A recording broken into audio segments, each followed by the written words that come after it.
Now, the greatest radio shows of all time. Suspense. The Shadow Node. Washington calling David Harding, counter-spy. Classic radio theater. The Great Gildersleeve. Fibber McGee and Molly. Dragnet. Gunsmoke. The Lone Ranger.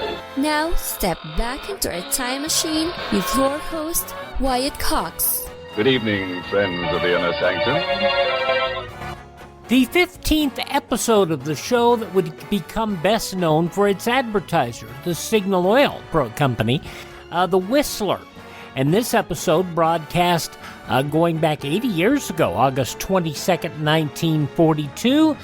And the name of the story is Death Has a Thirst. We thank you for tuning in on this Monday. Thanks for starting your week with us, by the way. 22nd day of August, 234th day of the year, 131 days remaining until we get to 2023. King George III proclaimed the American colonies to be in open rebellion on this date in 1775. The U.S. annexed New Mexico in 1846. And in 1902, Teddy Roosevelt became the first president to ride in an automobile. Korea annexed by Japan after 5 years as a protectorate in 1910. And it was on this date in 1958 the final telecast of William Bendix's The Life of Riley after 5 seasons on television. The show ran on radio for 7 seasons, 1944 to 1951, even spawned a movie. Elvis Presley began performing live again in Las Vegas on this date in 1969 at the International Hotel, which became the Hilton, which now is the Westgate Resort. Black Panther co-founder Huey P. Newton shot to death in Oakland on this date in 1989. Alabama's Chief Justice Roy Moore suspended for refusing to move a Ten Commandments monument from the State House in 2003, and it was felt to be a little too, how do I say this? It made lawyers uncomfortable, especially, lack of truthfulness. A version of Edvard Munch's painting The Scream stolen in Norway on this date in 2004, another version stolen 10 years earlier. Texas Rangers defeated the Baltimore Orioles on this date in 2007, 30-3. Most runs scored by a team in modern Major League Baseball history. Passing away on this date in history, singer-songwriter, producer Nicholas Ashford, Ashford and Simpson. Also from Family Affair and Checkmate, Sebastian Cabot. And passing away in 2016, jazz musician and harmonica virtuoso Toots Thielman. This is the birth date of French composer Claude Debussy. Or is it Debussy? Tomato. Also guitarist and singer John Lee Hooker, writer Ray Bradbury, the Bond girl Pussy Galore and Goldfinger, Honor Blackman, and Rhoda, cancer survivor Valerie Harper, who passed away at the age of 80 in 2019. The man behind the Archies musical group, Ron Dante, 77 years old today. Of course, he did lots of record producing and other things as well, but he's probably best known as being one of the Archies. Shirley and Laverne and Shirley, Cindy Williams, 75 today. The Road Warriors manager Paul Ellering, 69, who knee injuries took him out from being a good wrestler to a great manager. Singer-songwriter, pianist Tori Amos, 59. From Modern Family, Ty Burrell is 55. From Bridesmaids and Saturday Night Live, Kristen Wiig is 49, also turning 49. Backstreet Boys' Howie Dorough. Libby in the original Sabrina the Teenage Witch, Jenna Lee Green, 48 today. James Corden, 44 years of age, Late Show host. Produced a show for TBS and TNT called Drop the Mic. Jimmy and Jay Uso of the WWE, 37 years old. And pop singer Dua Lipa is 27. Those just a few of the people who celebrate the 22nd day of August as their birthday. And if this is your birthday... Hi, we're the 4 freshmen, and we just want to say... From 80 years ago, August 22nd, 1942, The Whistler and Death Has a Thirst. That's coming up next on this Monday edition of Classic Radio Theater with Wyatt Cox. Whether you're taking your pets on the road or a walk around the block, you need to be aware of heat stroke. Hi, I am Dr. Jose Arce, immediate past president of the American Veterinary Medical Association. It's important that pets get out and enjoy the warm weather and fresh air, but here are some reminders to help keep your pets safe in the heat. Tune into the day's forecast to see how hot it will be. Limit exercise on hot days or schedule walks earlier or later on the day when it's cooler. If outside, stay on the grass instead of the hot pavement. Make sure your pet has unlimited fresh water and access to shade. Never leave your pet in a closed vehicle, and leave your pet at home in air conditioning when you go out.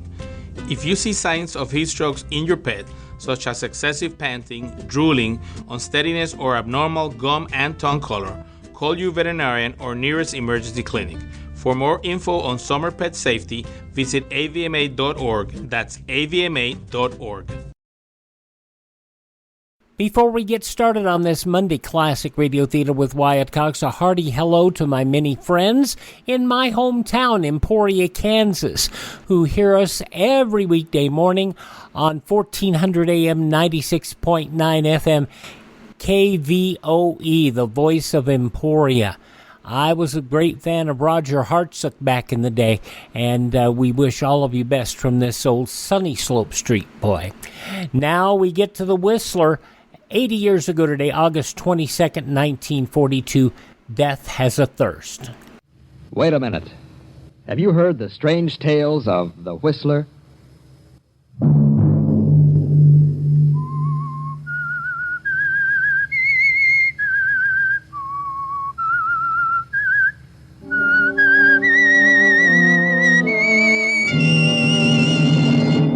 I'm the Whistler.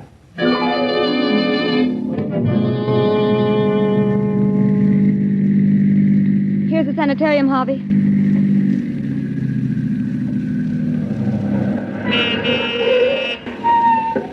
Is he still unconscious? Yes.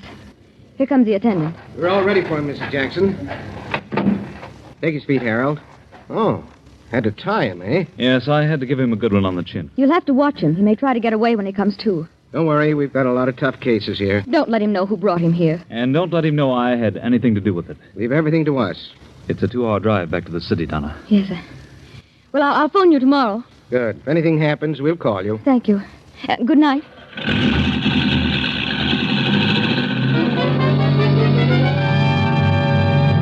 Saturday night, and again CBS presents The Whistler.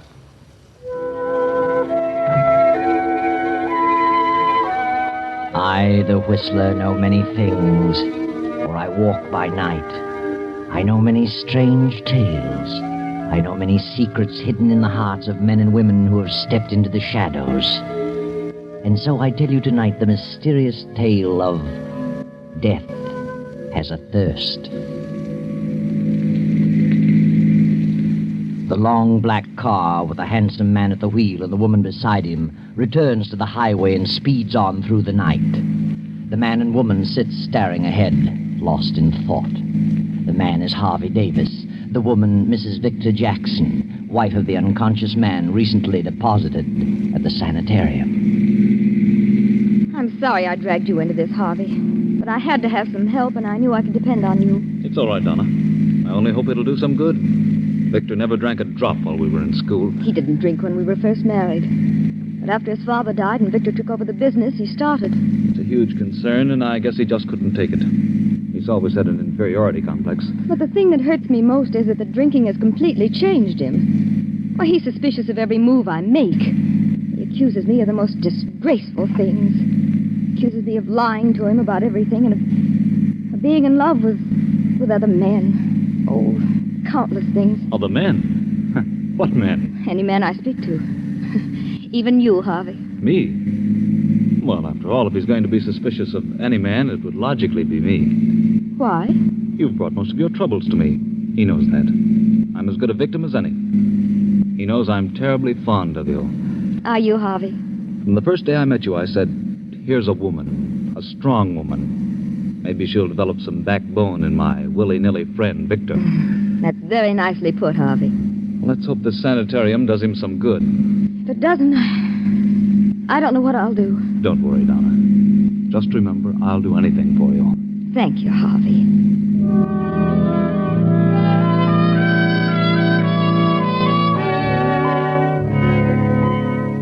About midnight, the black sedan arrives at the Jackson mansion. The butler greets Harvey and Donna at the door. Evening, Mrs. Jackson. Evening, Mr. Davis. Evening. Dr. Saunders is in the library, ma'am. What? He's waiting for you. Dr. Saunders at this hour? What on earth does he want? You'd better see him, Donna. Maybe he knows. Well, how could he? Come with me, Harvey. Of course. Oh, good evening, Dr. Saunders. Good evening, Donna. Evening, Harvey. Hello, Doctor. This is quite a surprise. I can imagine. Harvey and I, we've just been for a little drive. I felt I needed some air. Oh, that's so. Did you come to see Victor?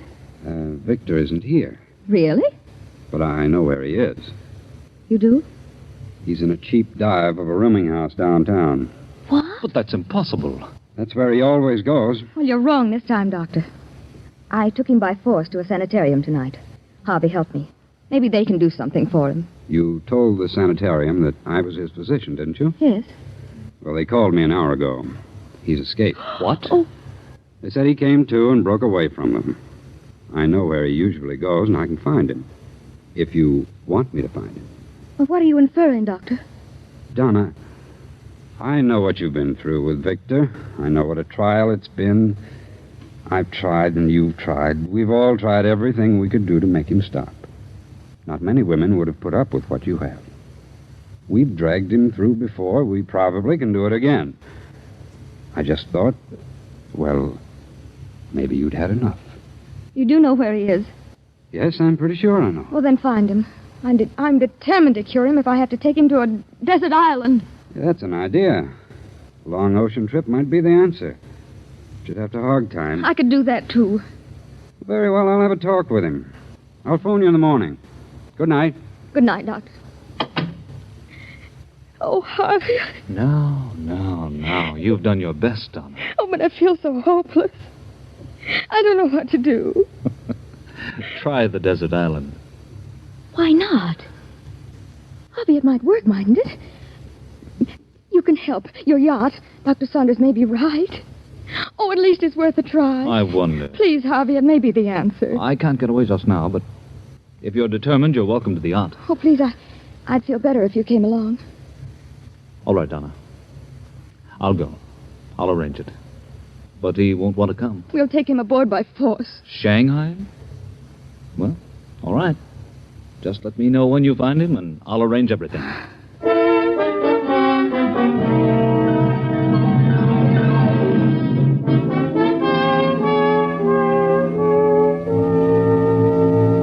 He sure was plastered. Well, I'll leave you alone with him, Doctor. Thanks. That high pole will bring him out of this. Victor. Victor. What? What's going on here? Who are you? Get away. Quiet. Take it easy, Victor. Huh? Who are you? Doc Saunders. Doc? What you want? I want to talk to you, Victor. It's very important. Important? Come on, Victor. Snap out of it. Hey, what's the idea? What you slap me for? To wake you up. I've got to talk to you. Oh, hello, Doc. What are you after? Is your head clear? I guess so. Well, then listen to me. You know where you are? Yeah, my old haunt. You know how you got here? Well, let me see. No, I can't seem to remember. Well, I'll tell you where you're going if you don't pull yourself together. Where? To the insane asylum. Did you say asylum? I did. I haven't told you this, but your great-grandfather died insane. What? And that was your father's greatest fear, that he would be a victim. Huh. And there's nothing that hastens final mental breakdown more than alcohol. Insanity? Are you just telling me that? No, I can prove it. Good Lord. You want that to happen to you? Oh, no. Oh, but I just can't seem to quit. You're going away, Vic. Away? Where? I'm sending you on a long voyage with no liquor. Oh, no. No, you're not. No, now, I'll get hold of You myself. said that before. I can take it or leave it alone if I want to. But you haven't so far. You've gone from bad to worse. Now you're going where you can't get it. But, Doc, I can't. I'd die. I couldn't stand it. You'll stand it and like it. If I have to kill you. No. No, I won't be pushed around by anyone. I know who's back of this, Donna. She wants to get rid of me. Asylum, yeah. Yeah, that'd suit her fine. She'd like that. So she can cavort around with Harvey and all the others. Shut up, Vic. You're all planning to get rid of me. You don't like me. You're taking a trip. Get rid of me and you all share in the estate. Well, you'll see how much good it'll do. Oh. But you are taking a trip, Victor.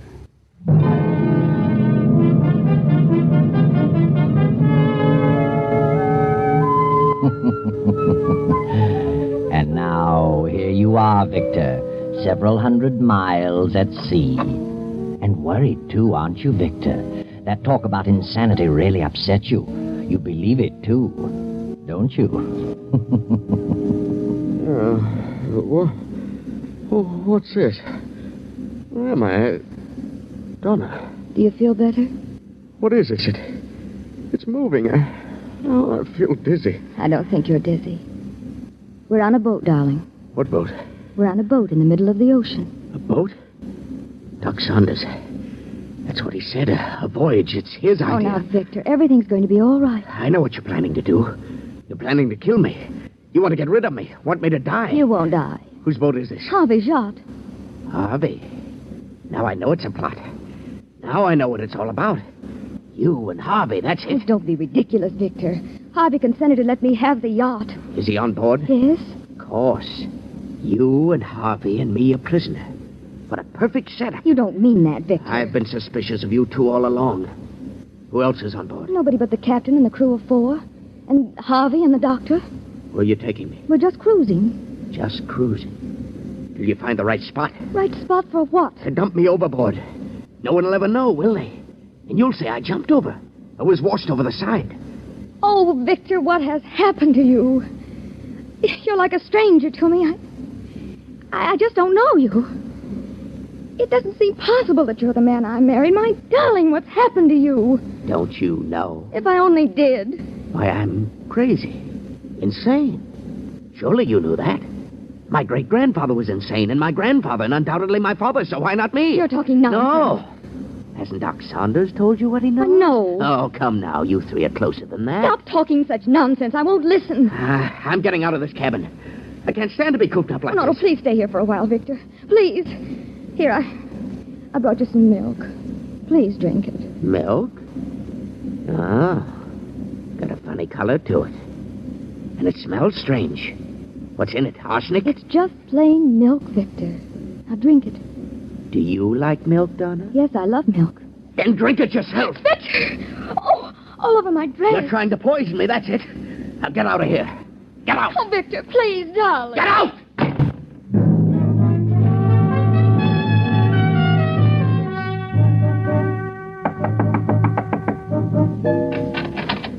Oh. What do you want, Doc?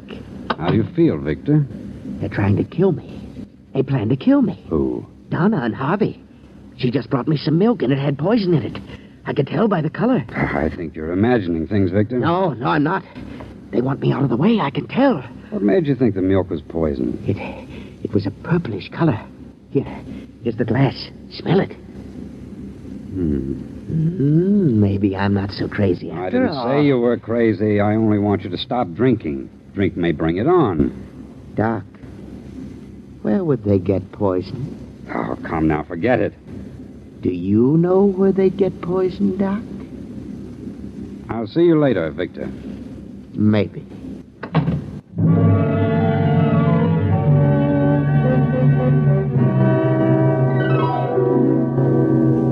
Did you send for me, Doctor?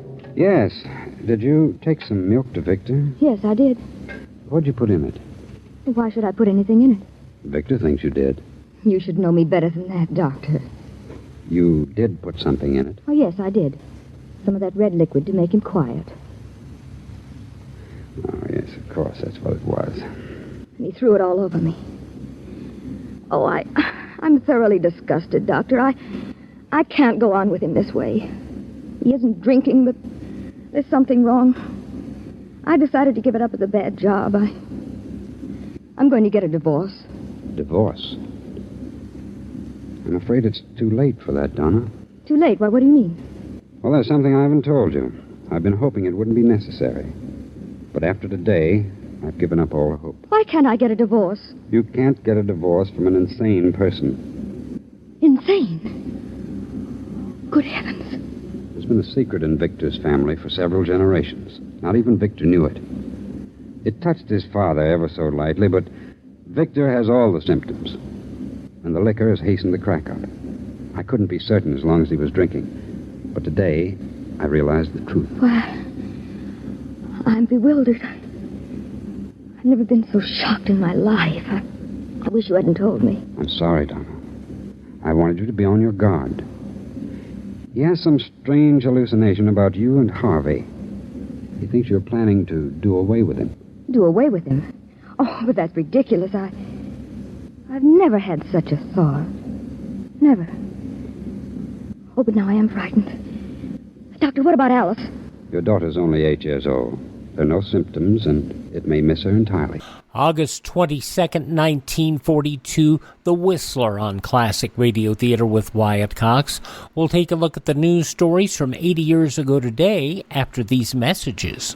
You ever make a change and then think, why didn't I do this years ago? Well, that's how people feel about switching to Medi-Share for their health care, especially now with inflation the way it is. People are very happy with the savings. Most families save about $500 a month when they switch.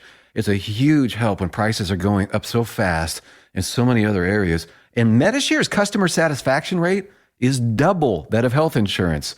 It's just a different experience, and people really like that. Medi-Share is an alternative to health insurance. It's a community of Christians who share each other's healthcare bills, and it's been going strong for over 25 years. It really is the gold standard, the most trusted name in healthcare sharing. Find out why people love it, find out why they rave about the customer service, and find out how good it feels to save some money right now. They're super easy to talk to. Here's the number, 833-34-BIBLE. That's 833-34-BIBLE, 833-34-BIBLE.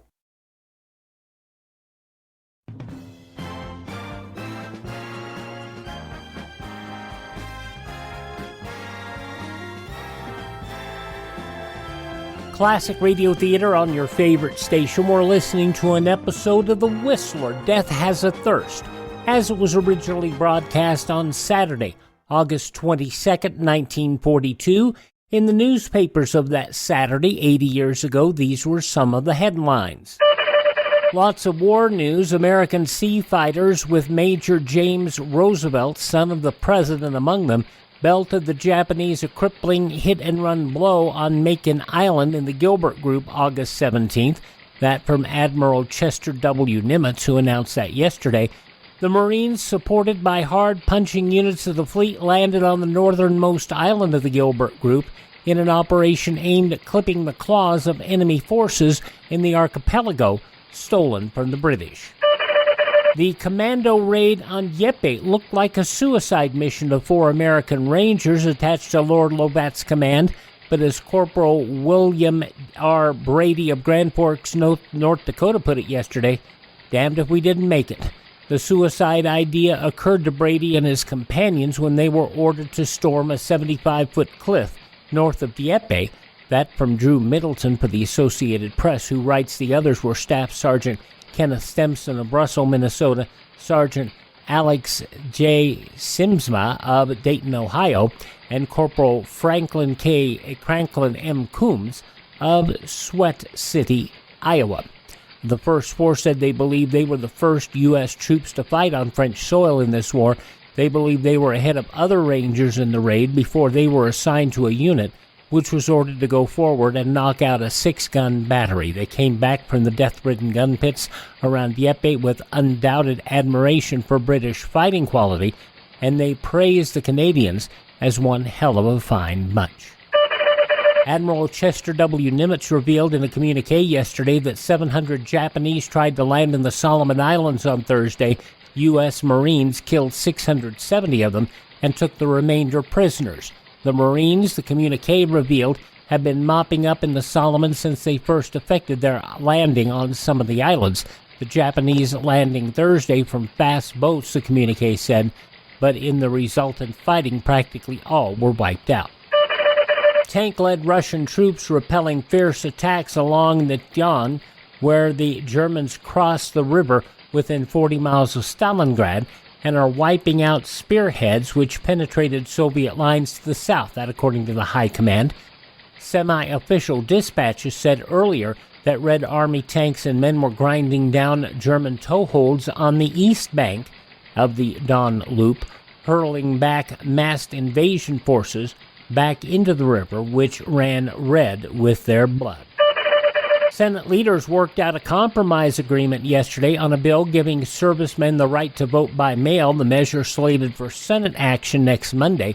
Majority Leader Barkley, Kentucky, and Senator George, the Georgia Democrat, who had objected to some provisions of the bill recently passed by the House, got together with Chairman Greed, the Rhode Island Democrat of the Elections Committee, on an amendment satisfactory to all three. President Roosevelt yesterday ordered all heads of government departments and agencies to cease bickering with one another in public and henceforth to submit to him all disagreements, either as to fact or policy. These officials should be making trouble for the enemy and not for one another, he said, adding that such disputes are a direct and serious handicap to the war effort and confuse the public. Quoting the president, "The policy of our government should be announced by me as the responsible head thereof. Disagreements as to facts can be resolved if necessary by investigations and surveys directed by me." And among other things you can blame on the war, hay fever, at least in Lansing, Michigan. Michigan Health Department said yesterday a rainy spring and summer have produced a bumper crop of ragweed, and the war has resulted in reduced weed cutting along highways and in municipalities. And those some of the day's top news stories as reported in the newspapers of Saturday, August 22nd, 1942, on your radio, The Whistler, the conclusion of which you'll hear next on this Monday Classic Radio Theater with Wyatt Cox on your favorite radio station. By the way, my very quiet studio fan gave out on me, so I've got a bigger fan running here to try to keep it down because it is hot here in the mountains of northern Nevada. So apologies for the noise.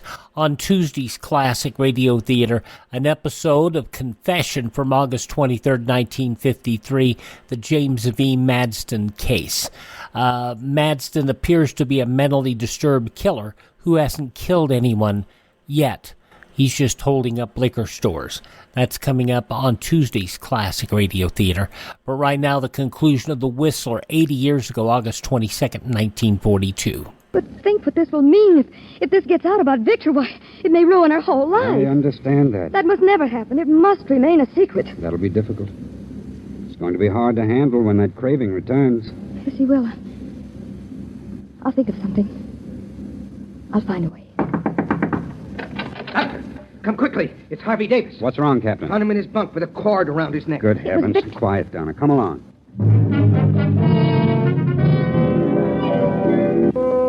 Is he dead? No, he's breathing. Found him just in time. He'll be all right in a few minutes. Thank heaven. Harvey. Harvey. Donna, what's wrong? What's happened? Nothing much, Harvey. Just a little accident. You'll be all right. Oh, my throat. What's going on? You don't remember? No, I was just taking a little nap. I feel as though I'd been choked. Better tell him, Donna. Come along, Captain. Any liquor aboard, Captain? Yes, Doctor. Several bottles in the locker in my cabin. Let's have a look. I keep it locked because, Hey, it's been jimmied.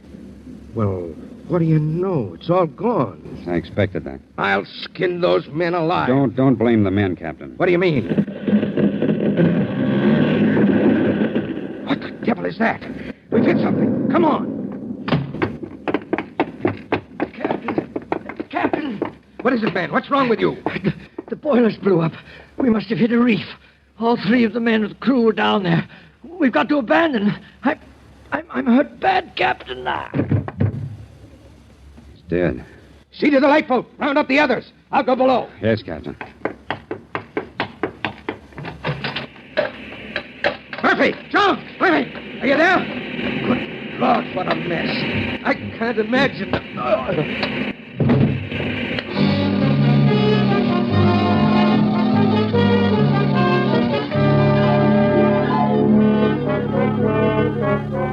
2 days pass.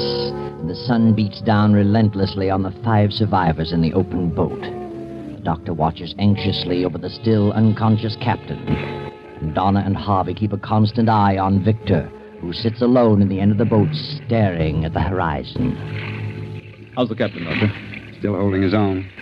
Must have had a bad fall down that companionway. I don't think he fell. Good thing you went down after him. We're running low on water. I hope we sight some land today. How much water have you left in your canteen, Donna? Half full. Hey, look over there. What's that? Why, it's a ship. No, it's land. An island. Grab an oar, Victor. Come on, Doc.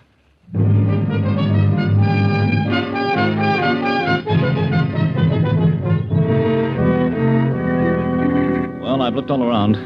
Places as barren of food and water as the Sahara Desert. I'm afraid if we do locate any water, it won't be fit to drink. There must be water. What do you care about water? You've got a canteen full of whiskey. How much water is left? I have some, and Dr. Saunders has some. So I'd better get busy. Although my experiences on these islands haven't been so good. Here's a chance to put your chemistry to use, Harvey. You know the test for lead and zinc? Yes. I'll give you 2 vials, some sodium sulfide tablets, and some potassium chromate. You know the test, 1 tablet of each and 10 cc's with water. Mm-hmm. A dark precipitate means poison. Yes, I know. Thanks, Doc. Well, I'll start off and keep a direct line to the other side. Wherever that is. Wait a minute, Harvey. I think I'll go with you. Oh, why? Oh, maybe I can help. I'd go with you, Harvey, but I'd better keep my eye on the captain. He's the only one who knows where we are. I've got to pull him through. That's all right, Doc. I don't need any help. I think I'll go anyway. All right. If you insist, come on. Harvey, wait. I'm going too. Why? Because I want to. We don't need you. But I'm coming just the same. Please, Harvey, I'd like to come. All right. Let's go.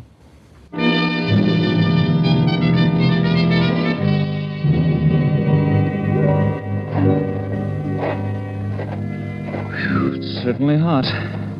How do you feel, Donna? All right. How far have we come? Oh, 10 miles, I should say.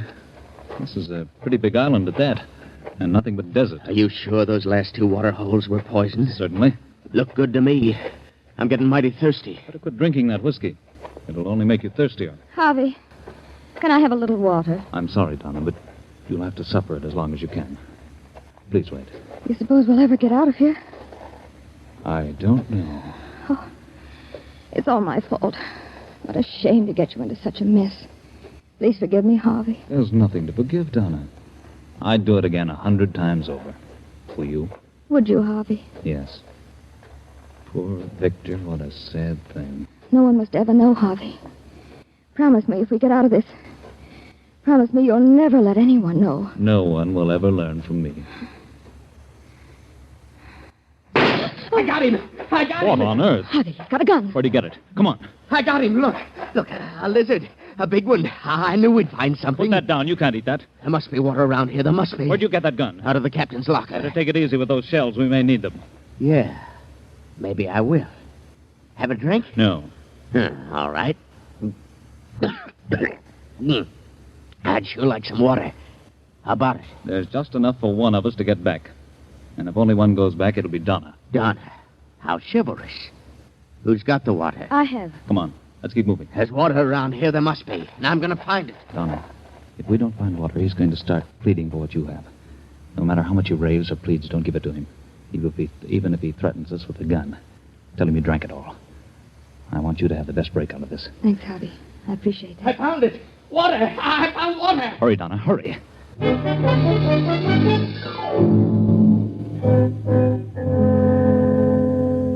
Well, what about it? What's the test show? Just like all the rest. It's full of lead and zinc and heaven knows what else. Poison, huh? Worst yet. How about some of that water? What water? In Donna's canteen. There isn't any more. Who drank it? I did. You both did. You left none for me. You've got your whiskey. I can't drink whiskey all the time. Done pretty well on it for several years. I've got to have some water. Harvey warned you. Harvey. Is that all you think about, Harvey? You should have married Harvey. Perhaps you're right about that. Are you sure that water's poison? I'm not drinking it, and I'm thirsty too. Maybe you're just waiting. For what? I don't know. But I can imagine a few things. We'd better stop here for the night. Are you very tired, Donna? Awfully. Better try and get some sleep. Where are you going, Victor? Just going to look around. May find something. I'm hungry. I'm going to build a fire with this brush. Don't get too far away. I'll be around. Don't worry. Keep a close watch on your canteen, Donna. I have an idea what he's up to. I'll try not to sleep, but I'm dead tired. I'll do my best, Harvey. If he goes to sleep, I'll try to get that gun away from him. Good night, Donna. Good night, Harvey.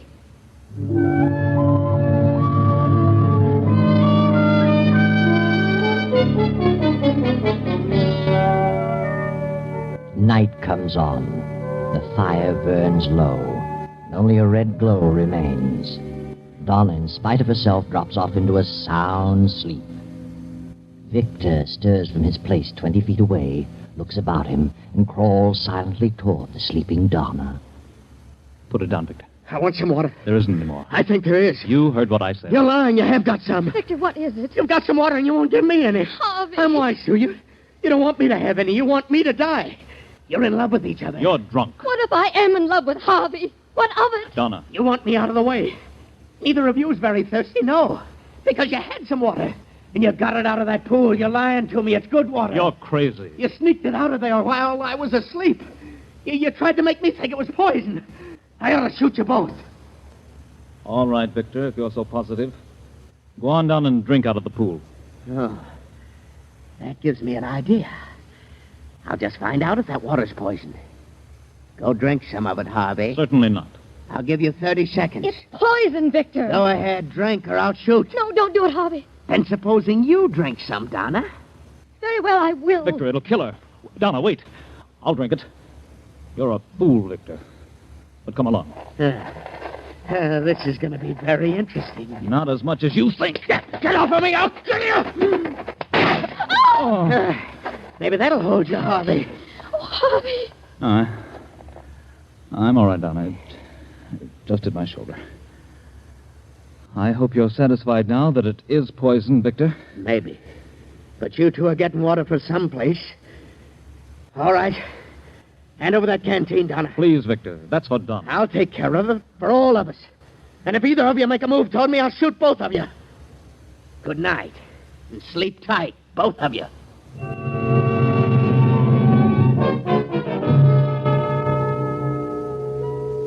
The night slowly fades, and the chill of dawn creeps in. Then as the sun comes over the horizon, Harvey stirs fretfully, opens his eyes, and looks for Donna. She sits beyond the dead embers of the campfire, her hands folded before her, staring blankly into space. Harvey raises up with a start and moves quickly to her side. Victor is sprawled on his back, the hilt of a hunting knife protruding from his breast. Donna. Donna. Good. What's happened to Victor? He's dead, Harvey. Dead? That knife. Why, it's yours, Donna. Yes, it's mine. Now no one will ever know. Will they, Harvey? No. I had to. Harvey, hello there. It's Dr. Saunders. Here we are. Oh, thank heavens we found you. Sighted a ship, built a signal fire. They're waiting for us. Well, what's this? Well, Victor must have gone crazy in the night and stabbed himself. Now, let me see. Well, he's dead, Harvey. How'd this happen? I told you he must have stabbed himself? No, he didn't. I stabbed him. It's my knife. I got to thinking and I did it. I crept over and I stabbed him. Oh, I see. When did you do this, Donna? It was not more than an hour ago. I couldn't help it, Doctor. I couldn't help it. Please, Donna, please. There's nothing to fear. I didn't want anybody to know. Because of Alice. They won't know, Donna. You didn't kill him. What? He's been dead for at least 3 hours. Well, what do you mean? Look at his eyes. Look at his lips and his tongue. The swelling of his stomach. Did you test the pool, Harvey? Yes. Every pool we've come to has been heavy in mineral content. I warned him, but he thought we were lying to him. Last night he pulled a gun and took Donna's canteen. There wasn't much in it, but it was all we had. He's been drinking whiskey, so a little water wouldn't satisfy him. So he drank from the pool. Poor Victor. I guess it's just as well. Don't worry, Donna. No one will ever know. Will they, Doctor? There's nothing to tell. Except Victor Jackson poisoned himself in a fit of extreme thirst. No, Donna. No one will ever know. You did your best. You tried hard to make things work out. But somehow fate seemed to take things right out of your hands. But you know better, don't you, Harvey? You know what happened. Tell us, Harvey. Tell us. After Victor took the canteen from Donna and drank the few swallows in it, he fell off to sleep. Then I took the canteen and filled it from the poison pool. I knew he'd wake up with a greater thirst, and he did. But I'm not sorry. He's better off. And I found I do love Donna. And I'll take care of her for the rest of her days. There you are. From drama to tragedy. From tragedy to a beautiful love story wherein they will live happily ever after. I know.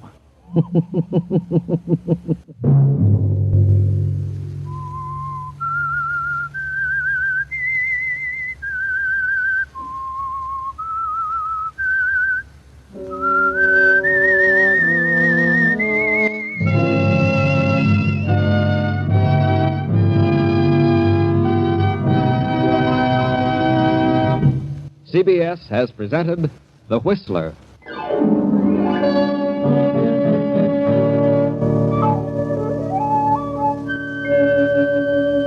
Original music for this production was composed and conducted by Wilbur Hatch. The Whistler stories are written and directed by J. Donald Wilson and originate from Columbia Square in Hollywood.